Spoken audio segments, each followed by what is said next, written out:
Hola,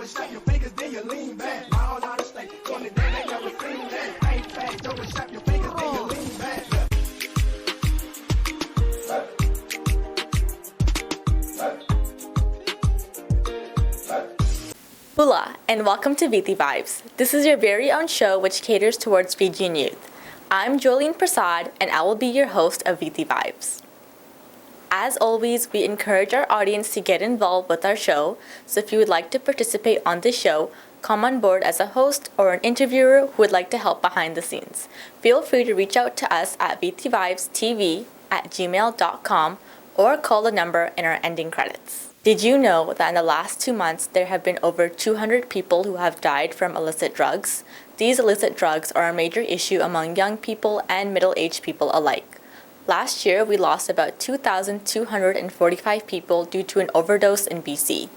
With the month of March drawing near its end, we are looking forward to many other festivities to come. First and foremost, we would like to wish our Islamic community a happy Ramadan. The holy month of fasting will be commencing on the first month of April and ending in May. With that being said, we would also like to wish the Hindu community a happy Ram Navami. This 9-day religious celebration starts on April 1st and ends on April 9th.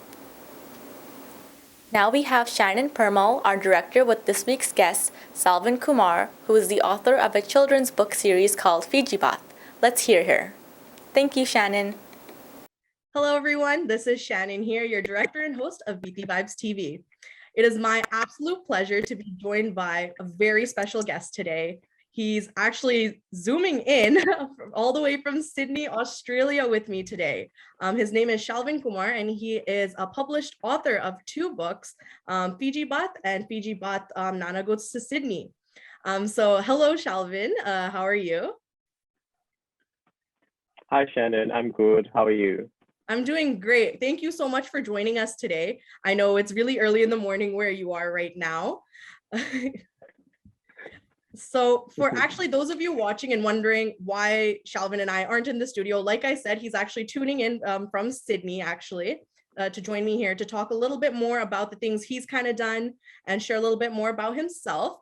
Salvan, every episode that I do of Viti Vibes, I always ask our guests to give their own brief bio, just because I know I cannot encapsulate all the things that people do. So if you don't mind, would you do us the honors of introducing yourself? Yeah, absolutely. Thanks for having me on the show, Shannon. I really appreciate this. I'm speaking today from Sydney, where I'd like to acknowledge the traditional custodians of the land. I'm speaking from Gadigal land. I'd also like to acknowledge Bitongo village, where I was born. And so I acknowledge the Tikinako Bitongo, where I was raised. I'm from Lautoka. I was born there.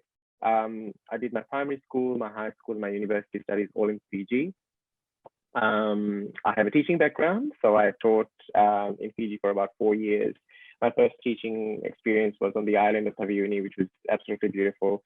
And then I taught on the mainland and my hometown, Lautoka, before I moved to Sydney in 2013. I have taught here for about another 4 years, and then I moved to social work. So I'm currently, I'm currently a social worker.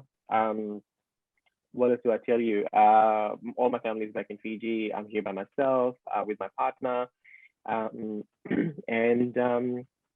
I've written, I had been doing some writing here and there for some time. And I think I took it a lot more seriously when lockdown happened. So I wrote Fiji Bath, which was the original book. And then last year I wrote and published Fiji Bath, Mana Comes to Sydney.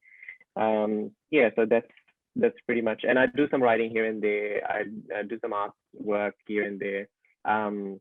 There's lots of different forms of art, I guess I've sort of experimented. I've done spoken poetry, I've done storytelling performances, I've done collaborations with other people as well. So really, I don't have a particular sort of art that I have gone down the track of, but I have written Fiji Bath and Fiji Bath Nana Comes to Sydney. That's wonderful. A lot of information there, and you seem like we love a well-rounded person. What actually led you from moving? Because you were born and raised in Fiji. So what actually ended up, or what Yeah. ended up making you decide to move over to Sydney? Yeah, wonderful question. I really like talking about this, and I hope that through this platform, I guess the message goes across to more people, and there's more inclusion and acceptance of diversity and all that. So I identify as a same-sex attracted man. I am queer, um, and so I'm married to my partner Scott, who we live here in Sydney now. When I was growing up in Fiji, I faced discrimination in various ways, but I guess it's not something that holds a place of trauma for me anymore. I guess I've healed a lot from what I've experienced growing up in Fiji. So my parents, my family are fully supportive of me, which is incredibly great. But it has been a journey. So the reason that I migrated to Australia was to live my life free of discrimination and not be, subjected to, I guess, homophobia. Thank you so much for sharing that. Actually, I'm really honored that you're able to share and be so open about this as well, because I know for a lot of people it could be hard to like share these sort of things about themselves, but I'm very happy that you're doing so with our viewers especially. Anyways, let's move on and talk a little bit more about your books, because this honestly I think was an incredible project that you did. I actually have both of them with me right now. Kind of a little glare there, but we have Fiji Bath and Fiji Bath Nana Goes to Sydney. And let me tell you, this, like, me as an adult, like, I saw that this came out and you've written these books, and I was just so happy to see this happen. It took a while for it to be shipped to Canada, because I know for a little bit it wasn't available overseas. But the second that I found out that it was available, I had to get it, because as an adult, like, I feel like this is the representation we need. And then also, I actually shared these books with my little cousins as well. And like, we've sat down, read them, and even them seeing like a book with like literally just the title of Fiji Bath, they're like, oh, what's that? Like, because they don't know like what Fiji Bath, like that's the name of our language, right? We just kind of call it like the tuta futa Hindi, right? That's what we call it. And like, seeing their faces light up, because it's something that I haven't seen in a while. And like, we shared some laughs, but we felt something that we normally don't feel, that when we are reading other books or watching other movies or like reading our textbooks. And that's as simple as representation. Like, we don't get that for ourselves. And so I want to first and foremost commend you on these projects, because I wholeheartedly enjoyed reading these and like just knowing that these things exist, because I know that there's not many platforms for like Fijian people to really like shine. And so what you took with writing a book, you could have written a book about anything, but to have it root back into our culture and our language was something that I really appreciate you doing. So actually, you said before becoming an author, you kind of did some writing. So what was that kind of like? So you've had a little bit of background. Have you ever thought about writing a book before this, or? Yeah, I have. I actually finished. I completed a manuscript, so it's a whole big novel about discovery, identity, and that euphoria where so it's the journey of a young man who comes to accept himself for who he is, but like really the journey that shapes the person that he is. Anyway, I finished writing that, put the manuscript down, and I was like, oh. I'm gonna take a break, and I had lots of gaps in my day, time, because I would wake up till 12, be writing, and then wake up at 4 o'clock and see the sun rising, and I'd be like, my brain's really working really fast. So anyway, lockdown happened, had an idea, why don't I write children's books? And I used to do art when I was younger, when I was 14, 15, but stopped doing it because there was always this pressure at home, padega nahi to kaam kaun si karega, like what are you going to do if you're not earning a particular kind of income? Of course, like for emerging artists who are listening to me, there's heaps of things you can do. So never let that become a barrier to you discovering yourself and working through and exploring that. I obviously shut it down because I was growing up at home, and I was sort of conditioned to feel that art or, all of that was not going to get me anywhere. Anyway, I picked it up again when I was 34. So lockdown had happened, borders were closed, and the thing was, so two things, and you said something over there was really important. You said Tuta Puta Hindi. That was one of the things that really inspired me, and I was like, okay, so if people are saying that Fiji Baat is broken Hindi, it kind of then goes into saying that my language is broken. If my language is broken, my identity is broken. That sends a very negative messaging to young people. So when the borders closed, I was like, thinking, oh, a lot of young people and a lot of grandparents are going to be suffering because you can't see each other, you can't see family. So I used that to sort of weave into the story the idea of communicating through like what we're doing here right now, Zoom, and also keeping language and culture alive, and also giving young people a form of representation. Yes, I read books when I was growing up about having tea, in green grass in somewhere in London, and I always, thought that, oh, I want, this is ideal. But when I wrote Fiji Baat, I was like, I'm going to put everything that I've grown up seeing. The skin tones that I've seen, languages that I've seen, like, little things like aunties coming around and squeezing little kids' cheeks and, saying things like, oh, Fiji Baat janta ki nahi janta, stuff like that. Yeah, so I think that's really a really, really important conversation to have, that the fact that there's this aspiration to speak standard Hindi. And when we hold formal gatherings in our Indo-Fijian communities, a lot of people speak standard Hindi, but that's not the conversation, the kind of language we use back at home in our own homes growing up. So I really wanted that messaging to be very clear for young people as they're growing up, that your identity is valid, your language is valid, and that you do not have to aspire towards, proving to people that, your language needs to be fixed. No, it doesn't. Fiji Baat is valid. It's important. It needs to be talked about. It is our identity. Yeah. That was beautifully said. I cannot have said it better myself. But yeah, that is super great that you decided to go this route with promoting our culture. And honestly, saying that our language isn't broken, that is very, that sits with me and resonates really hard with me. So actually, the first thing I want to kind of talk about is, on past episodes, we've kind of, on Viti Vibes, we've talked about the importance of language and how our language is kind of fizzling out because we don't speak it as often, and because people are kind of being shunned when they are trying to speak, but they're not properly speaking. And even I would have to admit myself, I'm not as fluent as I'd like to be. When I was younger, I was a little bit more. My mom says I'm very selective too. I'll knowing if I'm talking to my elders, I code switch, talk Hindi with them. If I'm talking to just my mom, it's code switch, I can speak English because she understands English, right? And over the years, especially going into school, I've talked about this in depth before too with other guests. Being in school, I've kind of lost that sense of becoming more fluent and actively practicing and talking with other people in our language, that I ended up becoming so fluent in English that now when I'm trying to speak with other people, I have a very anglicized accent now when I'm trying to speak. So why do you think it's so important for this language to still be held and honed, and just kind of more, how do we encourage more people to kind of or youth, for example, because our elders obviously they try and speak it to us, but I know a lot of the youth, especially overseas, now that me and my I could say my circle of friends, not a lot of us speak as fluent. We have a good range. There's some that actually speak really well, others that don't, some that understand. There's a wide range of people and their connection to the language.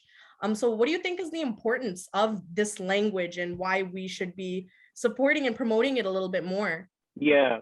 Very important question there. Yes, as I guess I was saying kind of before, where, as migrant communities, a lot of us, we, try our best to settle, to fit in.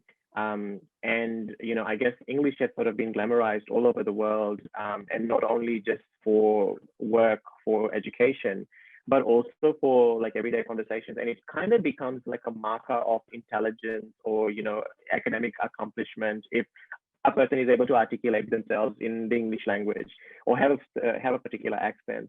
So I think we've forgotten that, we are from diverse communities. Many of us are multilingual. and that it's fine to speak English with an accent. Now let's talk a little bit more about the book itself. So this is actually your first one. So did you write both of these books during the kind of COVID pandemic? Yeah, so I wrote the first one. I didn't think that it would be recognized the way it did, and I got lots of lovely, messages from people saying that I was talking to somebody this morning, and so for like when their child read my book, they kept the book under their pillow, and they would read it in the middle of the night. So that was really, really sweet. And so then I thought I'm going to write a second part to this, because I then had feedback from young people, children who said, what's going to happen next? Like, what happens to Nana? What happens to the child? So then I wrote Nana Comes to Sydney, because I wanted to show challenges that migrant, elderly people have when they come to a foreign country. And so this year I'm writing the third part of the book, which is going to be the young boy going back to Fiji. That's wonderful. Yeah, I was just about to ask that too. I'm just like, so it seems like everyone wants this series to happen, because you've already written a part 1, a part 2, and I was just about to ask about a part 3. Because honestly, like you said, like my little cousins, like their faces just lit up just seeing something that they could like take and recognize that it's kind of like a piece of them that they're seeing in this book, right? And we don't get that a lot of the times. So I was more than happy to like get these books and make sure like that they know too, growing up, that you know what, there are people that are actually doing great things and able to produce products like this that provide the representation that we absolutely need. So do you want to kind of talk a little bit about, just really quickly, what the first and second book kind of is? Just give a synopsis so the viewers kind of know what it is. Yeah, sure. So the first book is about this child, this young boy. He's 8 years old. He goes to Fiji. He can't speak Fiji Baat, and he feels that he can't have a conversation with his grandfather. So they're sitting down while they're in Fiji, and the grandfather says, "What are you doing?" The child is on his iPad. He's playing Minecraft, and he says, "Oh, I'm playing Minecraft." The child then realizes the grandfather can actually speak some English. So they start a conversation really quickly about Girmit for a little bit, because I wanted to include that the Fiji Indian community is really a very small community, and like our Girmit history is important and needs to be talked about. A lot of people assume that we're they think that our forefathers picked up luxury bags, sat in a first class airplane, and then came to Fiji. Anyway, so the grandfather and the grandchild then start a conversation. Grandfather says, my computer is broken, but I do kind of understand what this thing called iPad is all about. So the grandson teaches his grandfather how to use the iPad, and then leaves the iPad behind for his grandfather to send emails to grandfather's friends who live overseas. Comes back to Sydney. Grandfather has sent him an email saying, "It was lovely to see you here. Hope you had a great trip." I end the book saying that grandfather and the grandson have now started sending emails to each other with like photos. Grandfather saying, "All right, this is an image of the market. This is the fruit, etc., things like that in Fiji Baat." Second story is about the grandfather coming to Sydney and them going to the zoo, and then they get separated on the train, and how the grandfather uses the iPad to navigate his way back, and then they're reunited. Yeah. That's wonderful. Thank you for sharing that in a very brief summary. I would totally encourage people to definitely get these books. And I've already told a bunch of my friends and family as well, and they're looking so forward to getting their packages as well. Shalvin, could you share where people could get the books or access them, purchase them from? Yeah. I know I got it from Etsy, but you probably know exactly where the links are and all that. Yeah. So I sell them on Etsy, and that means that I sign the book for you. I love seeing his journey, going to people. I still have connections with everyone who I've sent the book over via Etsy. It's also available on Amazon, and so these are the the online version that you can get, and like children can read it on Kindle. Oh, okay, that's so wonderful. It's Amazon, yeah, and Etsy, yeah. Nice. Yeah. So there's an online version too that's available. That's wonderful. I think that makes it even more accessible to like everybody as well, which is great.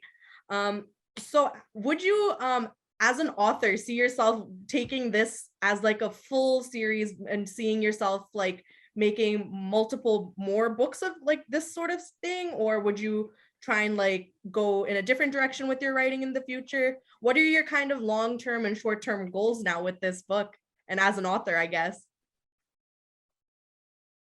Yeah, so my next project is to write the third part of the series and have it launched around like Diwali of this year. And then I want to focus on the manuscript that I mentioned before. I want to finish that and get that out of the way. And maybe after that, I want to focus more on helping other emerging artists, building them up and like working together. I really believe in growing together as a community. So I want to focus more on that, and maybe just a project somewhere down the line where I'm discussing recipes through a story that children can do with their parents at home. That's wonderful. Shalvin, it's been such a pleasure talking to you, but we're kind of running out of time now. I know I would want to talk forever about these books and your experiences and your stories, but do you have any last message or any sort of piece of advice for our viewers today?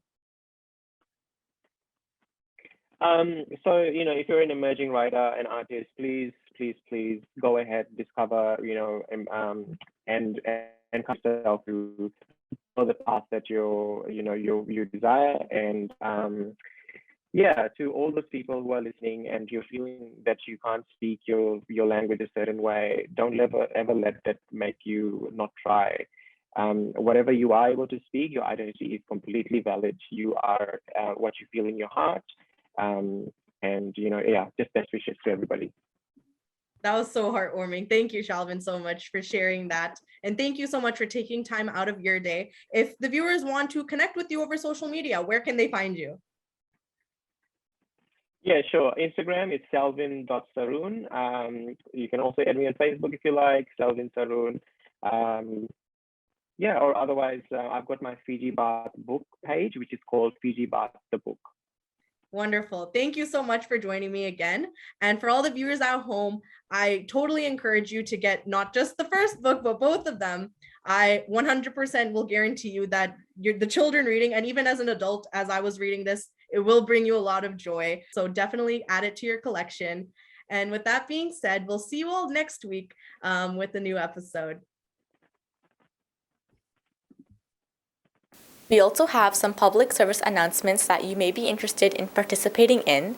The Canadian Federation of Fiji Organizations is bringing back their annual youth talent show this May 28th at Kana Banquet Hall. The community is currently looking for young performers and artists ages 25 and under to showcase their talents at the event. If you know any youth who would like to perform or need a platform to shine, then be sure to sign up by visiting cfo.ca and filling out the performer or artist applications. For any more information, you can contact Shannon at 778-709-2853 or email info.cfo@gmail.com. The Museum of Surrey has reopened their exhibit titled Indo-Fijians, Surrey's Pocket of Paradise. Due to popular demand, the exhibit, curated by local Indo-Fijian archaeologist Rizwan Abbas, has extended its display period to May 1st, 2022. You can visit this exhibit with your friends and family at absolutely no cost and support the community. Fiji Canada Business Association is hosting an event on May 7th at 6:30 p.m. at Bollywood Banquet Hall in Surrey. Dr. Satyendra Prasad, Permanent Representative to the United Nations, will be our chief guest, so you don't want to miss out on that. Get your tickets now, or for more information, call Kavin Chand at 604-562-4569 or Camilla Singh at 604-537-5123.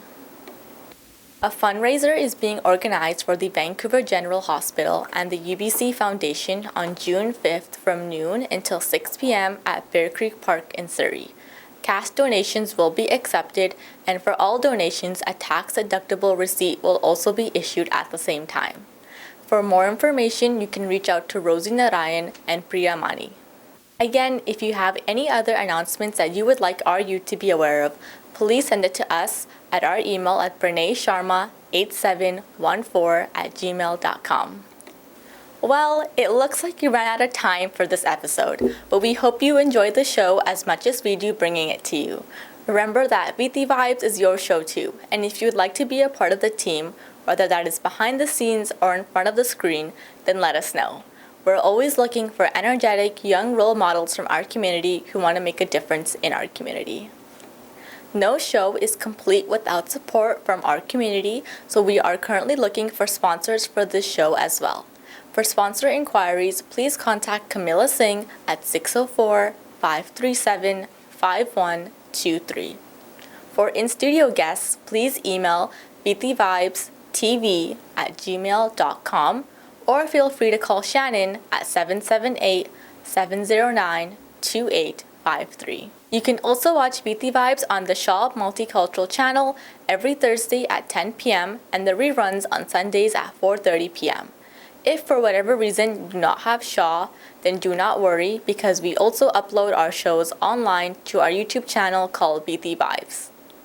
Make sure to subscribe to our channel and share these videos with your friends and family. Another thing is make sure to follow us as well on our social media for exclusive behind the scenes, content, updates, and guest reveals for the show. You can find us on Instagram and Facebook at Viti Vibes TV. Before I leave you with these thoughts by Helen Keller, the best and the most beautiful things in the world cannot be seen or even touched. They must be felt with the heart. And so with that being said, see you next week. Remember to keep healthy, keep safe, and thanks for spending your part of a day with me. I am your host, Jolene Prasad, signing off.